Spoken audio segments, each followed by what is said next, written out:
Welcome to Wealth Hustle 247 podcast, your trusted guide to financial literacy, business innovation, and entrepreneurial success. Learn how to grow your wealth, make informed decisions, and turn your ideas into profitable ventures. Tired of setting money goals that never move past January? In this episode, we break down practical, real-life steps to set financial goals that don't just sound good, but actually get achieved. From clarity and discipline to simple systems that work in the real world, this podcast will help you turn intentions into results. If you're ready to stop wishing and start winning with your finances, this one is for you. Welcome back to the deep dive. You're here because you've got ambition. You've got these big plans, and those plans involve money. They almost always do. Right. Maybe it's buying a house or financing a child's education, maybe starting a business. But here's the cold reality. How many times have you written down that huge, life-changing financial goal, only to look back a year later and realize you haven't actually moved the needle at all? Oh, it's an incredibly common place to get stuck. Yeah. The sources we looked at, they emphasize this crucial distinction right from the get-go. Yeah. The failure is almost never a lack of ambition or, desire. It's not that you don't want it enough. Exactly. The core problem lies in the structural integrity. Right. How those goals are conceived, defined, and then turned into an actual process you can execute. So we're not here to talk about wishes. We're talking about architecture. Because if you don't build a strategic blueprint, those big ideas, they just stay wishes. And wishes, well, they don't secure loans or build retirement funds. Precisely. Our mission today is to deliver that blueprint. We've really distilled the structural strategies that convert these vague aspirations into tangible, trackable results. And we're focusing on the real-world application. Right? Yeah, and we're putting specific emphasis on that, which is so crucial for listeners who are operating in, dynamic economies where income instability and that relentless inflation are just constant pressures. Perfect. So let's start right at the foundation. What is a financial goal? Because it has to be more than just, I want to save up. It absolutely must be. A goal is an objective that is clearly defined, measurable, and time-bound, all specifically concerning your money. The sources, they really stress that this specificity, it's non-negotiable. So give us an example. If you're setting a goal, it should sound like this. Save $500,000 dealer for an emergency fund within 12 months. That's the level of clarity you need to actually execute. Okay, so that clarity is step one. Define the target. But here's where I think a lot of people get overwhelmed. They have a dozen goals stacked up, pay off some high-interest debt, save for retirement, that house down payment. Right. And they're all competing for the same limited pool of money. How do we manage that complexity? That's where structural segmentation becomes your most powerful tool. Goals become so much more manageable when you rigorously segment them by time frame and by purpose. And that stops the feeling of being overwhelmed. It does. And more importantly, it makes sure you allocate your resources and your risk appropriately. Let's walk through the three key categories the material lays out. Okay, so first up, we have short-term goals. These are things you can achieve within, say, 0 to 12 months. They demand immediate financial discipline, and they're focused primarily on stability. Like what specifically? We're talking about building or maybe topping up that essential emergency fund or aggressively tackling small, high-interest consumer debts. You need immediate liquidity here. So these funds should be sitting in safe, easily accessible accounts. So stability and defense come first. Precisely. Then we move into medium-term goals, which span about 1 to 5 years.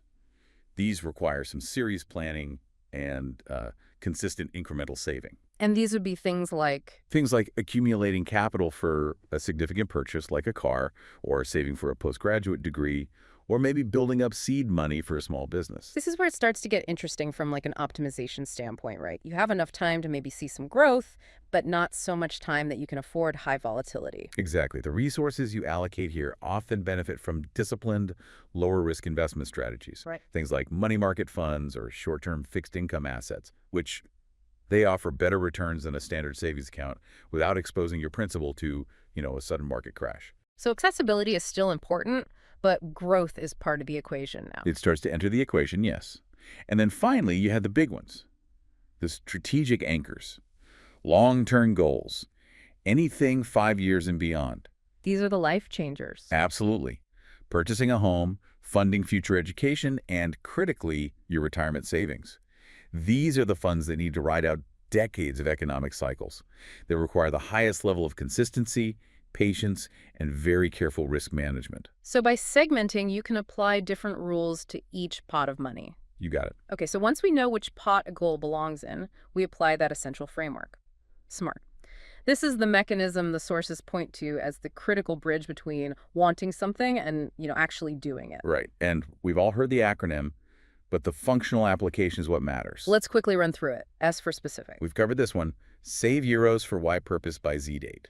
It has to have a clear destination. No ambiguity. M for measurable. You need quantifiable metrics for tracking. You have to be able to put a number on your progress to answer the question, am I halfway there? And then A for achievable. Now, this is where most people falter in volatile economies. The goal must align realistically with your current income and resources. Setting a goal that demands saving, like 75% of your income, is just a guaranteed path to failure and burnout. Yeah, it has to be anchored in your reality. I think achievable is where the psychological battle is won or lost. If I set an impossible standard, I feel like a failure, then I quit. It's better to set a lower achievable goal and just crush it. It provides that momentum. Then you need R for relevant. The goal has to align with your bigger life plan. If your priority is traveling the world next year, a goal requiring you to liquidate all your assets for a down payment might be counterproductive. Or just irrelevant to where you are right now. Exactly. And finally, T for time-bound. You need a realistic, firm deadline. This is what prevents that procrastination spiral.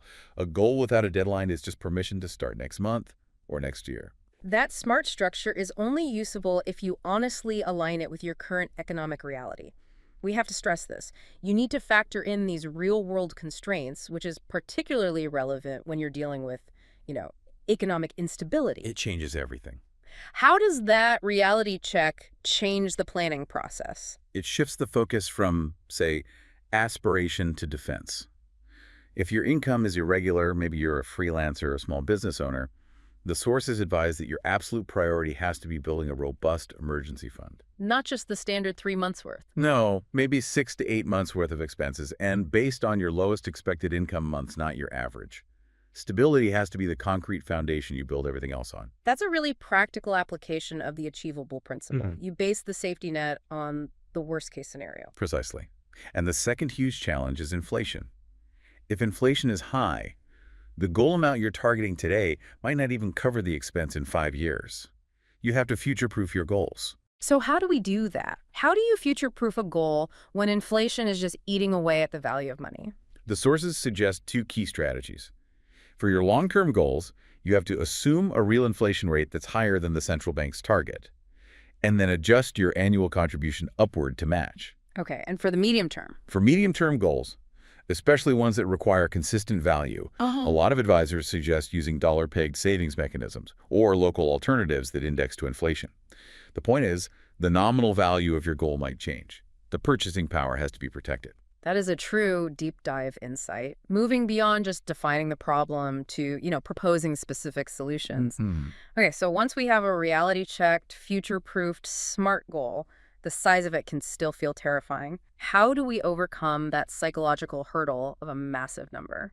We turn the wish into a detailed, sequential roadmap. Large goals feel overwhelming, but breaking them down into small, actionable steps. That makes progress feel tangible, and it's incredibly motivating. Let's use the specific example from the source material. It shows the transformation perfectly. Okay, let's assume the goal is save $1,200,000 for a home deposit in 12 months. That sounds massive. Where do we even start? Step 1 is to force the time constraint. You just divide the annual amount by 12. So that means the required monthly contribution is $100,000. Okay, that number is instantly more approachable than $1.2 million. Right. But $100,000 a month still takes effort. So this is where we break down the action required. Go on. Step 2. Automate the easy part. Set up a standing order to automatically transfer, say, $50,000 the moment your salary hits your account. This removes half the goal from your daily willpower battle. Okay, that's half of it dealt with. Step 3. Step 3 requires active reduction. You have to identify specific areas to reduce your discretionary spending, maybe cutting out certain delivery apps or subscription services to free up another, say, $20,000 monthly. That's a tangible action. Okay, so we're at 70,000. Right. And step 4 addresses the income side. If you need the full year $100,000, you have a clear gap.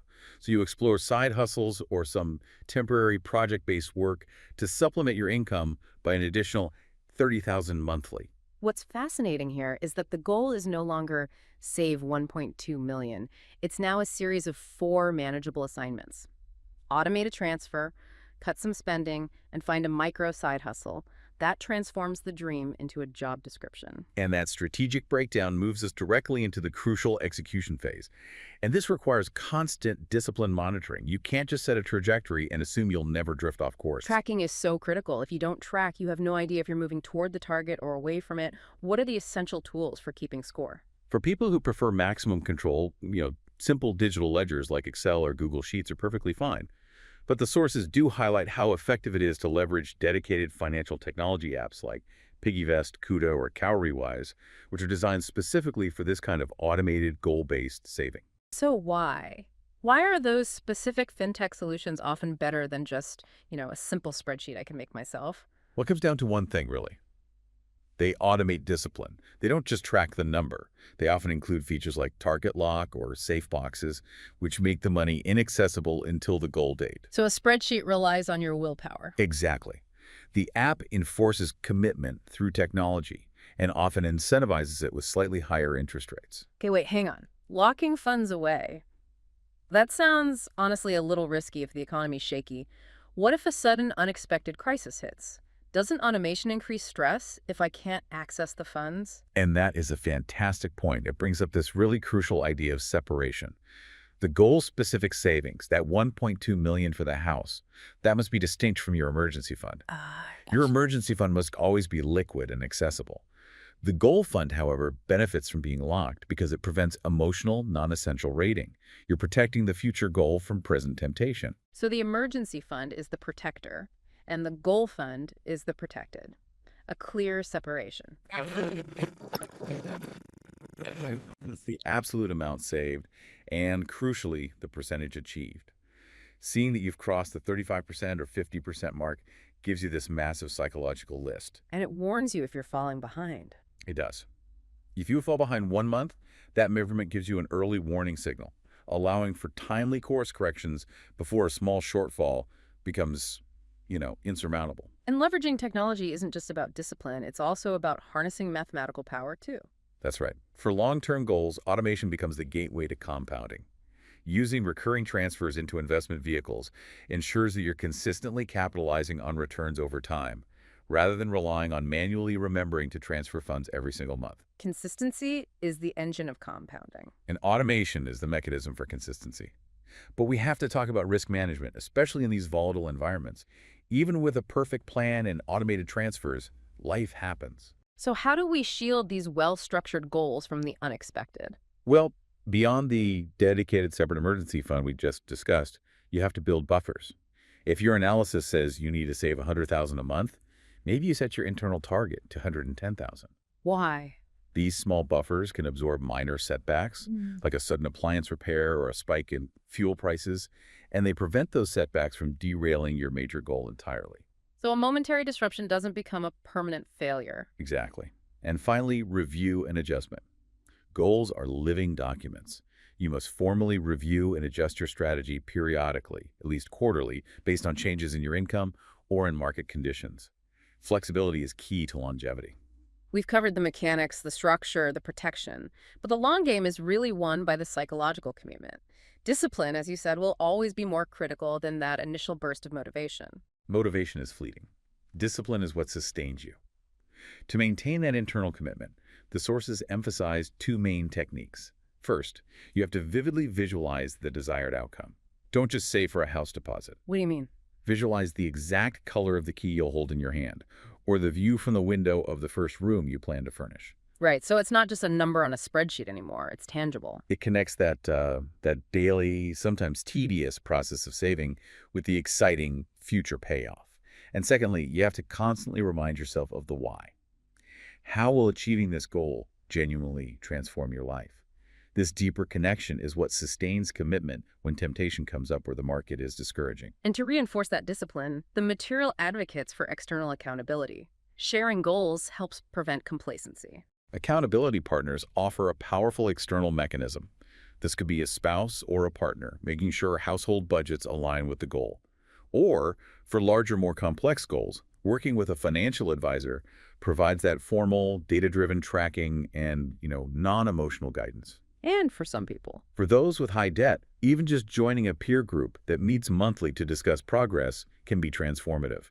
That regular check-in forces you to stay honest about your spending. And that honesty brings us right back to the importance of review and adaptation. Goals are not static. They shouldn't be set in stone. Life evolves.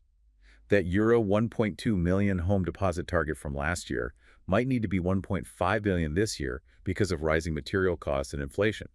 You need to conduct these formal, quarterly, or annual reviews of your entire financial landscape. And that can lead to the necessary and maybe sometimes painful step of letting go of a goal.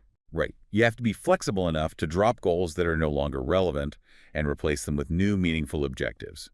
Sometimes a goal that felt essential 5 years ago is just obsolete today. Or maybe your priorities have fundamentally shifted. And continuing to fund an irrelevant goal is just a waste of resources. It's simply draining resources away from your current, more important ambitions. Adaptation is really the hallmark of a successful long-term financial plan. So we've covered the entire journey, from a vague wish to a fully protected, trackable roadmap. What's the final synthesis for the listener who is ready to move into the execution phase? The key takeaway is that financial success is systematic, not sporadic. The goals that actually succeed are the ones that are clear and specific, broken down into actionable micro steps, and aligned honestly with your current economic reality. Especially regarding inflation and income stability. Especially. And then they're tracked consistently and, most importantly, protected fiercely from disruption by separate buffers and emergency funds. And as you start celebrating those small milestones, that 25% mark, that first 100,000 saved, you should remember that this isn't just a feel-good moment, it's actually a strategy. It is. Success breeds confidence, and each completed goal becomes a necessary stepping stone toward your larger financial ambitions. It's proof that deliberate, consistent action guarantees results. And that ties directly into the most provocative thought the sources offer us today. They state it explicitly. Wealth is not merely luck or some lucky break. It is defined simply as the sum of consistent, well-executed financial goals over time. That reframes the entire discussion. It's not about waiting for a windfall. It's about establishing the framework. So we'll leave you with this final thought straight from this deep dive. Given everything we've discussed about automation, about consistency, what single tangible action, that specific euro amount, that specific transfer, can you start automating this week to move your most pressing goal forward? That's it for today's episode of Wealth Hustle 247. Be sure to follow, like, comment, and share with others. Keep pushing toward your goals, and we'll see you in the next episode.